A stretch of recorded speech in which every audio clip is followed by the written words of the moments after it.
Many countries around the world have experienced conflicts, leaving countless victims, some even bloodier than what has happened and is currently happening in Yemen. Yemen shares many political causes and historical contexts, with conflicts in countries like Rwanda and Chile, which successfully implemented effective solutions to halt the cycle of violence and lay the foundation for lasting peace. Meanwhile, Yemen continues to grapple with recurring conflicts from the 1960s to the present day. Here, a fundamental question arises. Why did Chile and Rwanda succeed in ending their conflicts? And why has this faltered in Yemen?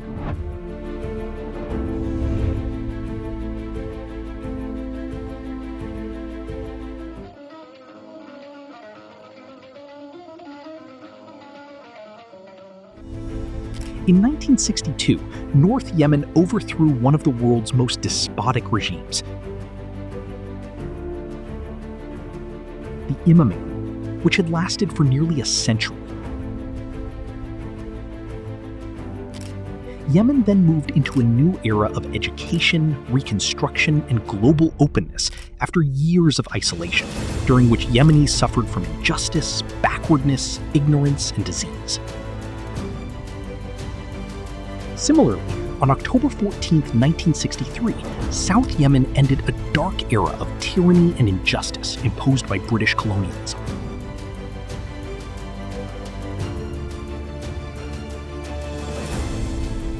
However, both North and South Yemen entered internal political conflicts during the 1970s and 1980s, which have resurfaced intermittently to this day.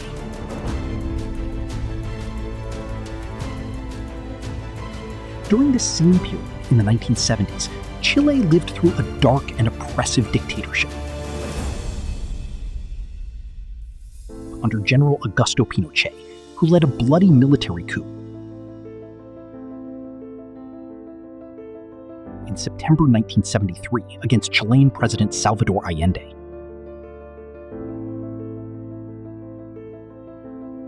He practiced brutal repression against opponents during his rule.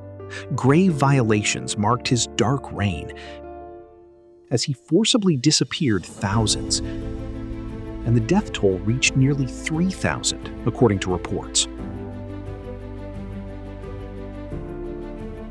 In 1973, Rwanda was also at the height of conflict, witnessing a military coup by Juvenal Habyarimana, a Hutu, against Gregoire Kayibanda, also a Hutu, driven only by regional differences. His coup was political, with a regional motive.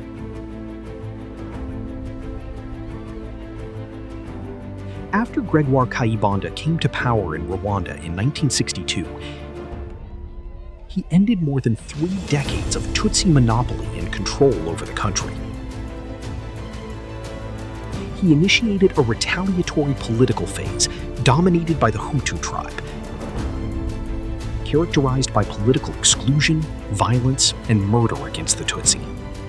The peak of this Hutu violence against Tutsi came after Juvenal Habyarimana's coup, as violence and oppression against Tutsis escalated. Nearly half of the Tutsi population was forced to flee Rwanda to neighboring countries, fearing the retaliatory killings perpetrated by the Hutus. The conflicts in Chile, Rwanda, and Yemen did not cease during the 1980s.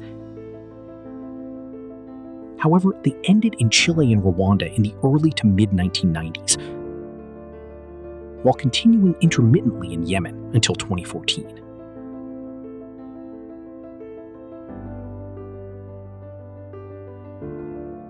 الحروب اللي في اليمن شمالا وجنوبا بدأ تسلسلها الحقيقي من 1986 من حرب يناير. طبعا حرب يناير سبقها عدة صراعات، كلها صراعات على السلطة على فكرة. صراع في البداية ب 67 صراع الجبهة القومية مع جبهة التحرير وانتهى لصالح الجبهة القومية، وبعد داخل الجبهة القومية صراع اليسار المتطرف مع اليمين وانتهى لصالح اليسار. ثم بعد ذلك صراع أنصار ماو تسي الصيني ماو تسي مع بريغنيف السوفيتي، انتهى لصالح أصحاب السوفيت رضي سالمين. ثم الصراع اللي تحول إلى صراع مناطقي بين زمرة أبين وشبوة مع طغمة الضالع. كل الأشكال التي يتترجم فيها الصراع تعود للجذر الأساسي وهو الصراع على السلطة. الحرب 86 دخل الجنوب مع الشمال في وحدة، أنتج حرب صيف 94، وهناك من يسميها حرب الصراع على السلطة، هناك من يسميها حرب الوحدة وهناك من يسميها حرب الانفصال، لكن أكاديميين كثير يسموها حرب الصراع على السلطة، حرب 94. In the 1980s, the conflict in Rwanda was escalating. Following the formation of the Rwandan Patriotic Front, RPF, comprised of Tutsi refugees fleeing Hutu persecution in Uganda. Rwanda witnessed military attacks by the RPF on the Rwandan-Ugandan border, and the intensity of the conflict continued to rise. This situation persisted until the early 1990s. It did not end with a political solution. Instead, in April 1994, the plane carrying Rwandan President Juvenal Habyarimana, a Hutu, was targeted, killing him and his entourage. This sparked a bloody, retaliatory conflict between Tutsis and Hutus, known as the deadliest genocide in history. In just 100 days, over 800,000 Rwandans were slaughtered in massacres that spared neither women nor children. In a strikingly similar historical context to that of Yemen, Rwanda, and Chile, Yemen also experienced several wars and conflicts. In 1988, South Yemen witnessed bloody conflicts known as the January 86 events.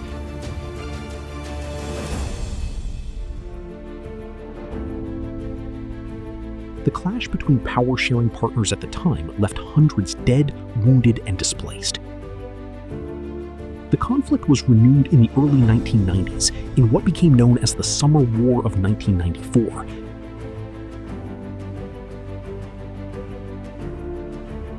Which President Ali Saleh's regime won after a month and a half of fighting. The end of the 1994 Summer War did not mark the beginning of sustainable peace in Yemen, unlike what happened in Rwanda. There, the bloody conflict ended in 1994 with the cessation of the genocide and the broader war. It marked the dawn of peace and stability after the Rwandan Patriotic Front, led by Paul Kagame, a Tutsi, took control.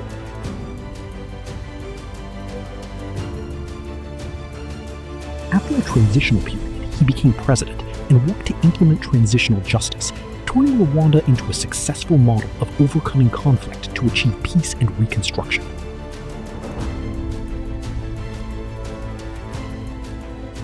أنا زرت رواندا في عام 2023 واطلعنا على التجربة الرواندية في مجال العدالة الانتقالية والمصالحة الوطنية. حقيقة أنها كانت تجربة فريدة. بعد 3 أشهر في عام 94 من أبريل إلى يوليو كانت حرب أهلية ذهب ضحيتها أكثر من 800 ألف رواندي من كافة الفئات. فالجبهة الرواندية الجبهة الوطنية الرواندية المنتصرة لم تأخذهم العزة بالإثم، بل دعوا إلى تطبيق العدالة الانتقالية، دعوا إلى المصالحات الوطنية، ونجحوا نجاح كبير الحقيقة في أنهم يوقفوا تلك المذابح وتلك المجازر الشنيعة والبشعة. In Chile, in 1990, the dictatorial regime came to an end. Pinochet yielded power after more than 17 years of human rights abuses and political repression.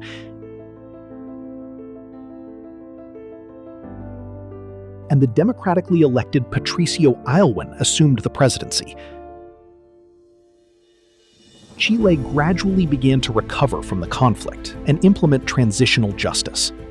مرت العدالة الانتقالية في تشيلي بعدة مراحل، وكانت البداية من خلال التعاون الوثيق بين الكنيسة ومنظمات المجتمع المدني للتوثيق وما شابه ذلك. وبعد انتهاء الانقلاب في بداية تسعينيات القرن الماضي وانهيار النظام الدكتاتوري وتشكيل الحكومات أو الحكومات المتعاقبة بعد ذلك من تيار اليسار ويسار الوسط، أصبح التعاون وثيق بين هذه المنظمات والحكومات المتعاقبة. نتج عنه تقرير الأول والتقرير الثاني لمعالجة جبر الضرر ومعالجة قضايا الضحايا. Meanwhile, what happened in Yemen at the end of the 1994 Summer War was merely the beginning of a new chapter in a future riddled with conflict. بالنسبة لليمن احنا عندنا أكبر عائق سياسي وهو عدم أو غياب الإرادة السياسية. الإرادة السياسية طبعا عادة إذا يعني توفرت ويعني قرر أطراف الصراع الدخول في عدالة انتقالية ومصالحة ورسم مسار العدالة الانتقالية، هنا طبعا يعمل كثير من إعادة بناء الثقة ويعني تطبق العدالة الانتقالية. العدالة الانتقالية وعدم تطبيق العدالة الانتقالية، كل حرب تتناسل أو تولد الحرب التي بعدها، بسبب أنه ما ننتج حلول لأسباب الحرب السابقة، بحيث أنه ما يحدثش انتقام وثارات. In Chile and Rwanda, the application of transitional justice yielded stability and peace, which in turn spurred economic prosperity in both nations. Today, Chile stands as the most stable and competitive economy in Latin America. Meanwhile, Rwanda has emerged as one of the world's fastest-growing economies, thanks to investments in technology and tourism, making it a top destination for business. This economic boom in both countries translated into a doubled per capita income.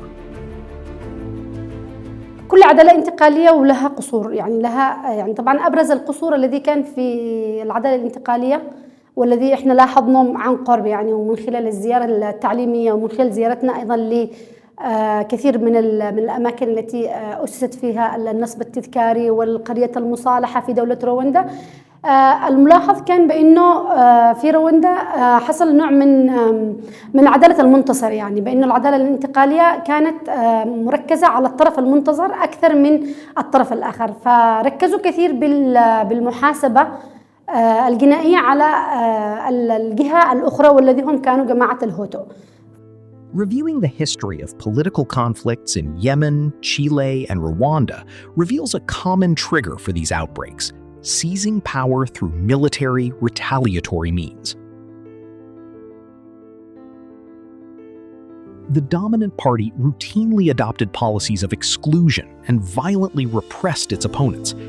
However, Yemen's successive political regimes stand apart in their persistent failure to address the root causes of ongoing conflict, unlike Chile and Rwanda. This raises the question: what is preventing Yemen from achieving peace and adopting transitional justice?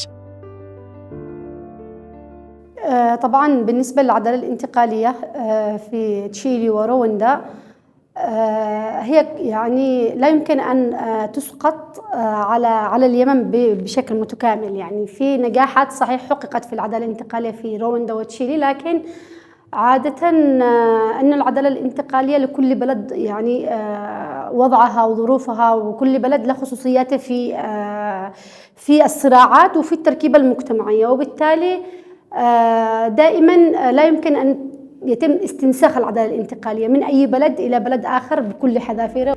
The Chilean and Rwandan experiences with transitional justice were built on documenting human rights violations, uncovering the truth, exposing perpetrators, reviving national memory, honoring the victims, and providing reparations.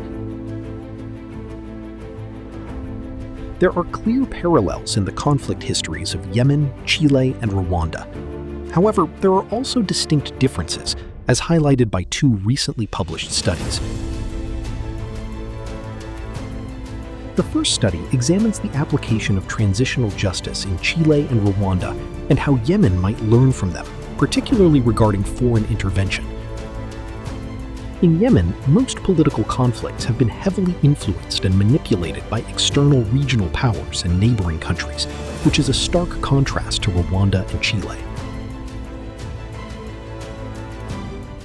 يعني إذا ما وجدت الإرادة السياسية لا يمكن نحن ندخل في مرحلة عدالة انتقالية، إضافة إلى أنه التدخلات الدولية والإقليمية في الملف اليمني بحسب المصالح وبحسب طبعا المعايير المزدوجة يعني التدخلات الخارجية. هذا طبعا من أكبر المعيقات التي تعيق مرحلة العدالة الانتقالية في اليمن. External interventions have severely hindered the implementation of transitional justice in Yemen. Additionally, Yemen's local conflicts are politically and militarily fragmented. State institutions, such as the judiciary, security forces, media, and education, that should facilitate transitional justice, are instead suffering from division and disintegration. They are divvied up among the conflicting parties based on political quotas. This impedes the rebuilding and qualification of these institutions to play an effective role in applying transitional justice. In contrast, institutions in Chile and Rwanda did not suffer from such deep divisions and were deliberately rebuilt to fulfill their true roles in this framework.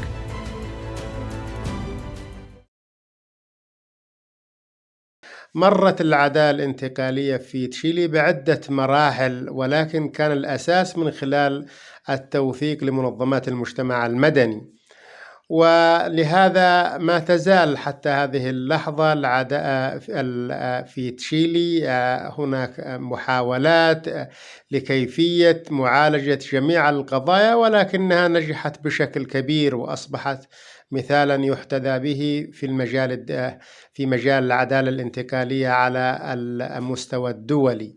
ولهذا نحن في اليمن بحاجة إلى الاستفادة من هذه التجارب من خلال التوثيق في الوقت الراهن، كون البلد يمر بصراعات عسكرية وسياسية وعدم استقرار، ولهذا ما يتم تجميعه الآن بالإمكان أن يكون مقدمة مستقبلا لمعالجة قضايا جبر الضرر وكشف الحقيقة والقضايا الأخرى. The 2 studies summarize key lessons from Rwanda and Chile that Yemen can use to break its recurring cycle of violence.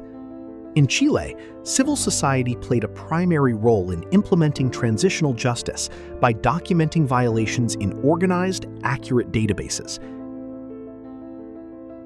These later became the foundation for securing reparations and achieving justice by prosecuting perpetrators. Chilean civil society organizations were essential not only in documenting abuses, but also in reviving national memory and spreading public awareness about transitional justice as a national alternative to revenge and retaliation. Engaging these vital forces is the only guarantee against the politicization of the transitional justice process or its reduction to a bargaining chip among warring factions. Civil society organizations in Yemen are capable of playing this role, and some are already doing so.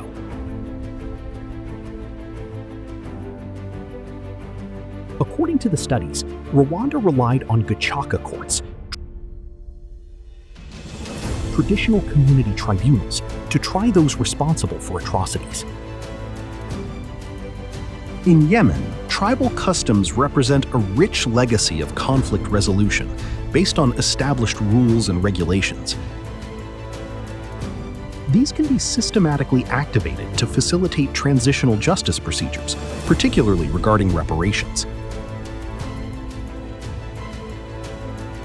The lesson for Yemen is the potential to institutionalize and legalize these traditional tribal mechanisms, transforming them into auxiliary tools for restorative justice alongside the formal judiciary.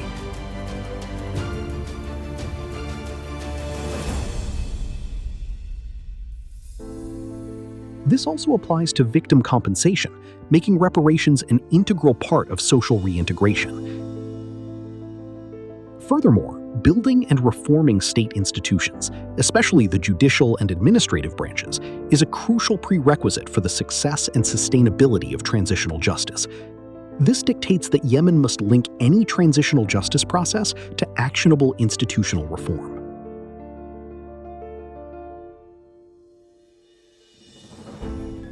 And not even the Office of the Human Rights Commissioner in Yemen is sufficiently addressing or sufficiently mandated, to put it more correctly, to conduct monitoring human rights work in Yemen. On the more positive side of things, the overwhelming majority of initiatives in the transitional justice realm has really been taken by Yemeni civil society organizations. They are taking the lead on transitional justice work in Yemen, which includes, for example, the documentation of human rights violations, but also of other international law violations in the country. The last years have witnessed an increasing number of organizations addressing transitional justice concerns, and also an increasing number of coalitions of Yemeni organizations addressing these issues.